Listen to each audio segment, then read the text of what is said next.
There's a lot of things in life that aren't real, like this unicorn or ghosts or Scotland being good at football. I mean, yeah, this thing physically exists, but unicorns don't exist. They've never been. They're not real. And that's a little bit like the Tesco Fair for Farmers guarantee. I mean, yeah, it's there, it's on the bottle, but in reality, it doesn't actually exist. It's just another clever marketing ploy to convince consumers and make them feel morally better buying milk from struggling British farmers.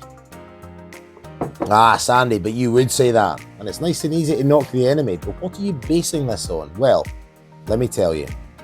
Well, this video comes off the back of news that nearly all the major processors have again cut their milk prices for May and June of this year, despite farm input costs remaining high. So the cost of production for milk is actually higher than what farmers are being paid for it, which, in my eyes, doesn't seem particularly fair.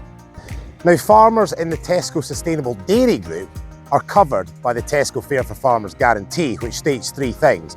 One, that every pint of milk sold in Tesco will be British. Two, they will live up to the highest welfare standards. And three is that Tesco will pay their farmers more than the cost of production for their milk. The first two statements I can't argue with at all. And British farmers have some of the highest welfare standards in the entire world. But it's the third statement, that we will pay our farmers above the cost of production, that just doesn't sit well with me. Whose cost of production? And how much above the cost of production? Is it 1 pence? Is it 10 pence? Is it 20 pence?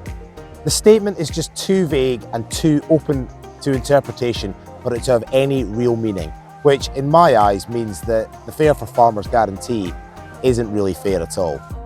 Like every other business and industry, there needs to be a healthy enough profit margin built into the product. Not just to make a profit, but to ensure that farmers can invest in their businesses, adapt to a changing world, and ensure a thriving industry going forward. There's far too much short-term thinking on behalf of the supermarkets and, quite frankly, fluffy marketing campaigns like this to cover up a broken supply chain.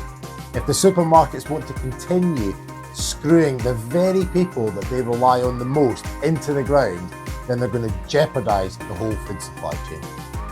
So, a Fair for Farmers guarantee? Just like this unicorn, it never really existed in the first place. And I think if Tesco were going to be a little bit more honest with everyone, their slogan would probably read, "Every little hurts."